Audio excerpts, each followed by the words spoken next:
जय श्री कृष्णा। कैसे हैं आप सब लोग। 2023 हमारे लिए कैसा जाने वाला है, हर कोई इसी बारे में सोच रहा है कि ये जो साल आने वाला है ये हम लोगों के लिए कैसा होगा।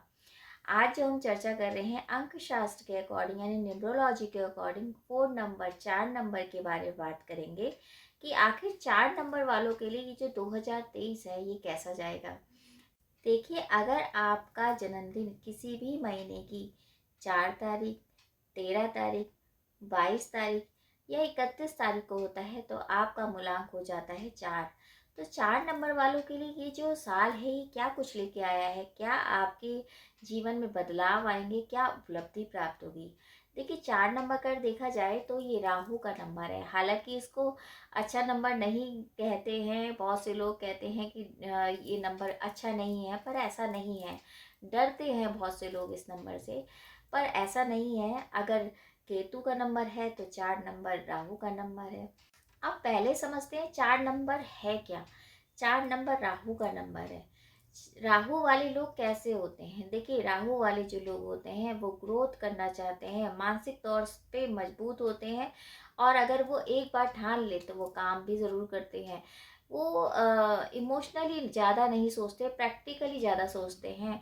राहु की एक प्रेजेंस होती है, राहु जैसे हवा है, हवा दिखती नहीं है लेकिन एक प्रेजेंस है, वैसे ही राहु की प्रेजेंस होती है।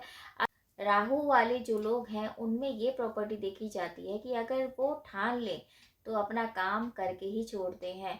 ऐसे लोग बहुत जल्दी ग्रोथ भी करते हैं और बहुत जल्दी नीचे भी गिरते हैं, यानी कि अप डाउन की सिचुएशन की रहती है। अगर अच्छे राहु को एक्टिव करते हैं तो आपको ग्रोथ मिलती है, और अगर आप नेगेटिव राहु को एक्टिव करते हैं, जैसे कि आप संगत गलत मिल सकती है आपको, या उनके साथ आप संगति में आप बिगड़ सकते हैं, तो आपकी बहुत तरह से हार भी हो जाती है। तो अप डाउन की सिचुएशन रहती है राहु की। और केतु का देखें तो केतु मोक्ष कारक है, एक तरह से हिडन प्रॉपर्टी रखता है, और सबसे बड़ी बात अध्यात्म की तरफ ले जाते हैं। तो जब राहु और केतु का कॉम्बिनेशन होगा तो खींचातानी का एक तरह से व्यवहार आपका हो जाएगा, तालमेल में कमी आएगी, भ्रम की स्थिति आ जाएगी। अगर हम 2023 का टोटल करते हैं यानी 2 + 0 + 2 + 3 बराबर होता है 7, यानी केतु का नंबर। अब केतु और राहु का नंबर, अब ये दोनों मित्र हैं।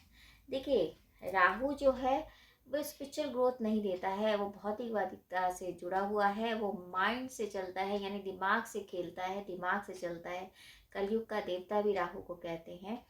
लेकिन केतु जो है वो अध्यात्म की तरफ ले जाता है, मोक्ष की तरफ ले जाता है, अलगाव की स्थिति पैदा कर देता है, हिडन नेचर का होता है, कुछ रिसर्च करवाता है।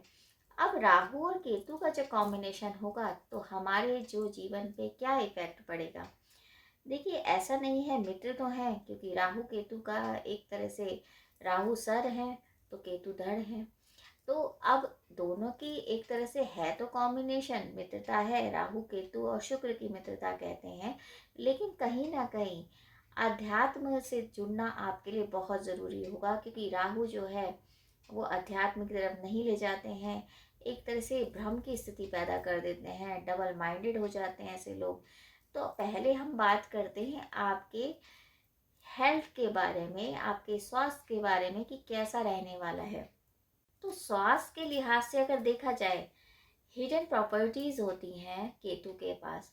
अब केतु का जब वर्ष स्टार्ट होगा, आपकी अगर पुरानी अगर कोई बीमारी है और आपको समझ ही नहीं आ पा रहा है कि क्यों हो रही है या क्या दिक्कत है, तो वो उसका निदान आपको केतु देंगे, यानी कि काफ़ी हद तक आपको ये चीज़ें पता लगेंगी कि शरीर में, आपकी बॉडी में किस वजह से प्रॉब्लम चल रही थी, आपके ऊपर जो प्रॉब्लम थी या आपके ऊपर जो संकट था, हेल्थ के इशू थे, वो क्यों थे।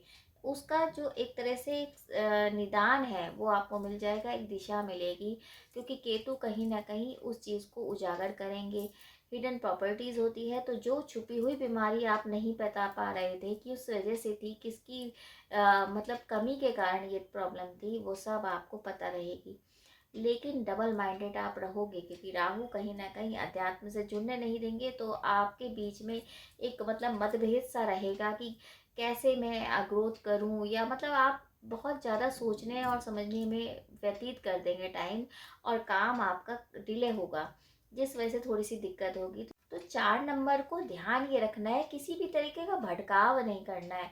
देखिए हेल्थ में तो आपको ये थोड़ा सा ध्यान रखना पड़ेगा कि मेंटली तौर पे, आप दिमागी तौर पे थोड़े से आप भ्रम की स्थिति में आ जाओगे कि ये मैं काम करूं या मैं ये काम नहीं करूं। इसका थोड़ा सा क्लियर जो होगा वो आपको अध्यात्म से जुड़ के ही मिलेगा उसका रिजल्ट, क्योंकि केतु का साल है। तो कहीं ना कहीं आपको अध्यात्म से जुड़ना पड़ेगा, तभी आपकी जो प्रॉब्लम का सोल्यूशन है वो आपको मिलेगा। तो आपकी जो हिडन जो आपकी बीमारी थी वो उजागर होंगी, उनका निदान मिलेगा। तो आपको मानसिक तौर पे मजबूत होना पड़ेगा। अगर आपके करियर की बात करें, जॉब की करें या बिजनेस की, तो वो आपका बहुत अच्छा रहेगा। बशर्ते यही है कि आपको किसी पे विश्वास ना करके अपने पे विश्वास करके काम करना है। किसी की भी डॉक्यूमेंट पे ऐसे ही साइन नहीं कर देने हैं, वो ध्यान रखना है। क्योंकि भ्रम की स्थिति होगी, क्योंकि खींचातानी होगी। जैसे कि राहु कहेंगे नहीं दिमाग से सोचो, और केतु कहेंगे नहीं इमोशनली सोचो। तो वो थोड़ा सा दिक्कत आ सकती है। तो उसमें क्या है, आप थोड़ा सा मतलब डाइवर्ट हो जाओगे, काम में आपका मन नहीं लगेगा। तो वो आपको फोकस करना पड़ेगा, मेडिटेशन करना पड़ेगा, अध्यात्म से जुड़ना पड़ेगा, तब जाकर आपको एक सॉल्यूशन, एक रास्ता नज़र आएगा। अन्यथा अगर देखा जाए तो जॉब में आपके प्रमोशन के भी चांसेस हैं, जॉब चेंज भी हो सकती है, बिजनेस में भी आप हाथ आजमा सकते हैं। तो आपका काम अच्छा ही चलेगा। पर यही थोड़ा सा ध्यान रखना है कि आपको किसी पे विश्वास नहीं करना है। अगर आपका मदिरा से रिलेटेड काम है, सरकारी दफ्तरों से रिलेटेड काम है, तो आपके काम बनेंगे। तो बहुत सोच समझ के आपको काम करना है, लेकिन ये ध्यान रखिए किसी पे ट्रस्ट नहीं करना है। अब अगर आपका रिलेशनशिप देखें, मैरिज लाइफ देखें या पार्टनरशिप देखें, तो उसमें भी इसी तरह की भ्रम की स्थिति रहेगी, भटकाव रहेगा। आप कुछ कहेंगे लेकिन कोई और कुछ समझेगा। तो वो थोड़ा आपको बैलेंस करना पड़ेगा, अन्यथा दिक्कत आएगी। हो सकता है इसी वजह से आपके और आपके पार्टनर में बने नहीं। आपको कोई ऐसा स्टेप उठाना पड़े इन फ्यूचर के लिए कि जो आपके लिए अच्छा हो, क्योंकि आपके वैचारिक मतभेद हो सकते हैं अपने पार्टनर से। तो उस बात का ध्यान रखिए, मेडिटेशन ज़रूर करिए, और हो सके तो ईश्वर की शरण में जाइए, आपको एक नया रास्ता ज़रूर मिलेगा। क्योंकि 4 नंबर वाले थोड़े से मूडी भी होते हैं, थोड़ा ज़िद्दी भी होते हैं। तो आपके और आपके पार्टनर में इस तरह के मतभेद होंगे, चाहे वो पारिवारिक हों या वैचारिक हों। तो इस तरह के मतभेद हो सकते हैं। वो बिजनेस पार्टनर भी हो सकते हैं, आपके लाइफ पार्टनर भी हो सकते हैं, और लव पार्टनर भी हो सकते हैं। तो आपके वैचारिक मतभेद होने के पूरे पूरे चांसेस हैं। अब अगर मान लो आपको विश्वास करना है तो अपने पे विश्वास करिए। अगर आपका आंतरिक मन, क्योंकि मोक्ष कारक जो केतु हैं वो आंतरिक मन को ज़्यादा प्रेफर करते हैं। तो अगर आप आंतरिक मन से अगर कोई काम करते हैं, जो आपका मन कह रहा है उसके तौर पे चलते हैं, तो आपको काफ़ी ग्रोथ मिल सकती है। तो अध्यात्म से जुड़िए, अध्यात्म में आप मेडिटेशन भी करिए, और जो मंत्रों का चैंटिंग है वो करेंगे तो आपके लिए बहुत अच्छा रहेगा, आपको एक नई दिशा भी मिलेगी। तो देखा जाए ओवरऑल अप डाउन की सिचुएशन रहेगी 2023 में, लेकिन यही है, ग्रोथ के चांसेस हैं। थोड़ा डाउन टू अर्थ रहेंगे, जुड़े रहेंगे ज़मीन से, तो आपके लिए बहुत अच्छा रहेगा। उपाय के तौर पे क्या करें, देखिए उपाय के तौर पे आप सफ़ेद चंदन आप लगा सकते हैं। सफ़ेद चंदन को डेली आप अगर माथे पे, कंठ पे लगाते हैं, तो आपके ऊपर जो दिक्कत आने वाली होगी वो भी दूर होगी।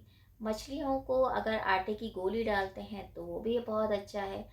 7 अनाज लेके आप अगर पक्षियों को डालते हैं तो भी अच्छा है। तो राहु से रिलेटेड अगर आप ये काम करते हैं तो अच्छा रहता है। आप वर्कर की अगर जो आपके अंडर काम करते हैं उनका थोड़ा ध्यान रखते हैं तो और अच्छा रहेगा। बस कोशिश करिए कि जो सफ़ेद चंदन है वो डेली आपको लगाना है। डेली अगर आप लगाएंगे तो आपके अंदर एक कॉन्फिडेंस भी आएगा, और एक काम करने की क्षमता भी आपकी बढ़ेगी। तो ये तो थे उपाय। अगर आप उपाय करते हैं तो आपके ऊपर कोई संकट आने वाला भी होता है तो वो संकट दूर हो जाता है, और ईश्वर की कृपा भी बनती है। दान के तौर पे आप ये कर सकते हैं, किसी भी व्यक्ति को आप ब्राउन कलर की चीज़ें, या कोई ऐसा होता है कि कॉम्बिनेशन वाली चीज़ें, जैसे कि कई सारे कलर्स की कोई कॉम्बिनेशन की चीज़ें आप किसी को दे सकते हैं, कपड़े दे सकते हैं, या किसी भी तरीके के आपके जो नीडी पर्सन हो उनको किसी भी तरीके का इस तरह की चीज़ें आप दे सकते हैं। खाने की चीज़ दान कर सकते हैं। भूरे कलर की अगर आप चीज़ें दान करते हैं, कैसे भी फॉर्म में दे सकते हैं, तो बहुत अच्छा रहता है। तो ये तो था राहु से रिलेटेड, यानी कि ये 4 नंबर से रिलेटेड कि ये पूरा जो 2023 है वो कैसे जाने वाला है। बाकी अगर आपका कोई महत्वपूर्ण क्वेश्चन है और आप कुंडली का विश्लेषण कराना चाहते हैं, तो आप कमेंट्स बॉक्स में मैसेज भी कर सकते हैं। तो उम्मीद यही करी जाएगी, ये जो 2023 है ये 4 नंबर वालों के लिए बहुत कुछ लेके आए, सारी मनोकामना आपकी पूर्ण हो, ईश्वर की कृपा बनी रहे। और अगर आपको वीडियो अच्छा लगता है तो आप शेयर भी कीजिए। जय श्री कृष्ण।